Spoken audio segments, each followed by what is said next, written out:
Hi everyone, ಈ ವಿಡಿಯೋದಲ್ಲಿ ನಾನು ಸಿಂಪಲ್ ಆಗಿ ಮೊಳಕೆ ಹೆಸರು ಕಾಳು ಸಾರು ರೆಸಿಪಿ ಯಾವ ರೀತಿ ಪ್ರಿಪೇರ್ ಮಾಡ್ಕೋಬೇಕು ಅನ್ನೋದನ್ನು ನಿಮ್ಮ ಜೊತೆ ಶೇರ್ ಮಾಡ್ತಾ ಇದ್ದೀನಿ. Welcome to Dhanya channel. ಇದಕ್ಕೋಸ್ಕರ ನಾನು 1/2 kg ಅಷ್ಟು ಮೊಳಕೆ ಬಂದಿರೋಂಥ ಹೆಸರು ಕಾಳನ್ನ ತಗೊಂಡಿದ್ದೀನಿ. ಈಗ ಸ್ಟವ್ ಆನ್ ಮಾಡಿ ಪಾತ್ರೆ ಇಟ್ಟು ಆಯಿಲ್ 2 ಟೇಬಲ್ ಸ್ಪೂನ್ ಅಷ್ಟು ಆ್ಯಡ್ ಮಾಡ್ಕೊಂಡಿದ್ದೀನಿ. ಸಾಸಿವೆ ಕರಿಬೇವನ್ನ ಆ್ಯಡ್ ಮಾಡ್ತಾ ಇದ್ದೀನಿ. ನಂತರ ಹೆಸರು ಕಾಳನ್ನ ವಾಶ್ ಮಾಡಿಕೊಂಡು ಆ್ಯಡ್ ಮಾಡ್ಕೊತಾ ಇದ್ದೀನಿ.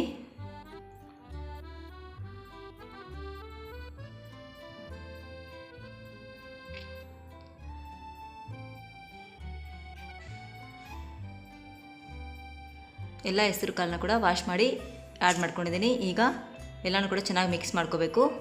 ಈಗ ಸ್ಟವ್ನ ಲೋ ಫ್ಲೇಮಲ್ಲೇ ಇಟ್ಬಿಟ್ಟು ಮುಚ್ಚಳನ ಇಟ್ಬಿಡಿ. ನಂತರ ಮಸಾಲೆನ ರೆಡಿ ಮಾಡ್ಕೊಳ್ಳೋದಕ್ಕೆ ಸ್ಟವ್ ಆನ್ ಮಾಡಿ ಪ್ಯಾನ್ ಇಟ್ಟು ಗಸಗಸೆ 1 ಟೇಬಲ್ ಸ್ಪೂನ್, 2 ಟೊಮೆಟೊನ ಕಟ್ ಮಾಡಿ ಆ್ಯಡ್ ಮಾಡ್ಕೊತಾ ಇದ್ದೀನಿ.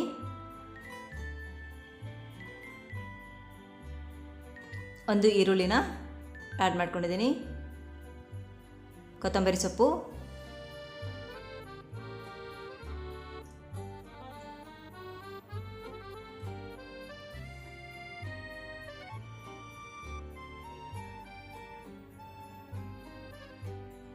ಲವಂಗನ ಆ್ಯಡ್ ಮಾಡ್ತಾ ಇದ್ದೀನಿ. ಚಕ್ಕೆ 1 ಪೀಸಷ್ಟು ಆ್ಯಡ್ ಮಾಡ್ಕೊತಾ ಇದ್ದೀನಿ. ಹಸಿ ಕೊಬ್ಬರಿ ಒಂದು ಅರ್ಧ ಕಪ್ಪಷ್ಟು ಮಾತ್ರ ಆ್ಯಡ್ ಮಾಡ್ತಾ ಇದ್ದೀನಿ. ಜಾಸ್ತಿ ಕೊಬ್ಬರಿನ ಆ್ಯಡ್ ಮಾಡೋಕ್ಕೆ ಹೋಗಬೇಡಿ, ಸಾಂಬಾರು ತುಂಬಾ ಸ್ವೀಟ್ ಬರುತ್ತೆ. ಅದಕ್ಕೋಸ್ಕರ ಕೊಬ್ಬರಿನ ಸ್ವಲ್ಪ ಕಡಿಮೆನೇ ಆ್ಯಡ್ ಮಾಡಿಕೊಂಡು ಚೆನ್ನಾಗಿ ಫ್ರೈ ಮಾಡ್ಕೊಳ್ಳಿ.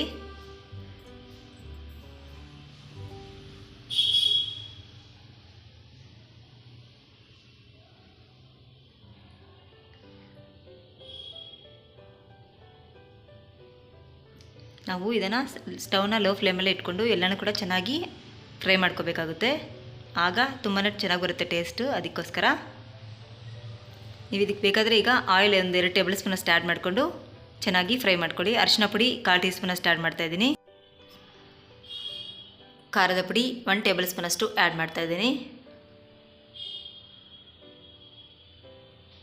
ಧನಿಯಾ ಪೌಡರ್ 2 ಟೇಬಲ್ ಸ್ಪೂನ್ ಅಷ್ಟು ಆ್ಯಡ್ ಮಾಡ್ಕೊತಾ ಇದ್ದೀನಿ.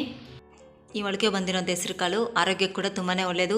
ಈ ಒಂದು ರೆಸಿಪಿನ ನೀವು ಒಮ್ಮೆ ಟ್ರೈ ಮಾಡಿ, ಯಾವ ರೀತಿ ಬಂತು ಅಂತ ನಾನು ಕಾಮೆಂಟ್ ಬಾಕ್ಸಲ್ಲಿ ಕಾಮೆಂಟ್ ಮಾಡಿ. ಬೆಳ್ಳುಳ್ಳಿ ಆ್ಯಡ್ ಮಾಡ್ತಾಯಿದ್ದೀನಿ. ಈಗ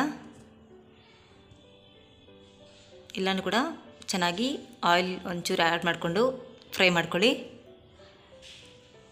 ಜೀರಿಗೆ 1/4 ಟೀ ಸ್ಪೂನ್ ಅಷ್ಟು ಆ್ಯಡ್ ಮಾಡ್ತಾಯಿದ್ದೀನಿ. ಈಗ ಸ್ಟವ್ನ ಆಫ್ ಮಾಡಿ ಎಲ್ಲನೂ ಕೂಡ ಸೈಡ್ ತಗೊಂಡಿದ್ದೀನಿ. ತಣ್ಣಗಾದ್ಮೇಲೆ ನಾವು ಅದನ್ನು ಚೆನ್ನಾಗಿ ರುಬ್ಕೋಬೇಕು. ನಾನು ರುಬ್ಕೊಂಡು ರೆಡಿ ಮಾಡಿ ಇಟ್ಕೊಂಡಿದ್ದೀನಿ. ಈಗ ಮೊಳಕೆ ಹೆಸರು ಕಾಳು ಕೂಡ ಸ್ವಲ್ಪ ಚೆನ್ನಾಗಿ ಫ್ರೈ ಆಗಿದೆ ಆಯಿಲಲ್ಲಿ.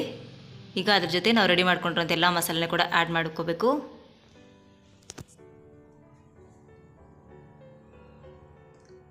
ನೀರನ್ನು 2 ಗ್ಲಾಸಷ್ಟು ಆ್ಯಡ್ ಮಾಡ್ತಾಯಿದ್ದೀನಿ. ನಾನು 1 ಟೇಬಲ್ ಸ್ಪೂನಷ್ಟು ಸಾಲ್ಟನ್ನು ಆ್ಯಡ್ ಮಾಡ್ತಾಯಿದ್ದೀನಿ. ಈಗ ಸ್ಟವ್ನ ಐ ಫ್ಲೇಮಲ್ಲೇ ಇಟ್ಕೊಂಡು ಒಂದು 20 ನಿಮಿಷ ಈ ಒಂದು ಸಾಂಬಾರನ್ನ ಬೇಯಿಸ್ಕೊಂಡ್ರೆ ಸೂಪರ್ ಆ್ಯಂಡ್ ಟೇಸ್ಟ್ ಆಗಿರುವಂಥ ಮೊಳಕೆ ಹೆಸರು ಕಾಳು ಸಾರು ರೆಸಿಪಿ ರೆಡಿ ಆಗುತ್ತೆ. ಫ್ರೆಂಡ್ಸ್, ನಿಮಗೆ ಈ ವಿಡಿಯೋ ಇಷ್ಟ ಆದರೆ ಪ್ಲೀಸ್ ಲೈಕ್ ಮಾಡಿ, ಶೇರ್ ಮಾಡಿ, ಹಾಗೆ ಸಬ್ಸ್ಕ್ರೈಬ್ ಮಾಡ್ಕೊಳ್ಳಿ. Thank you so much for your watching. Keep smiling. Bye friends.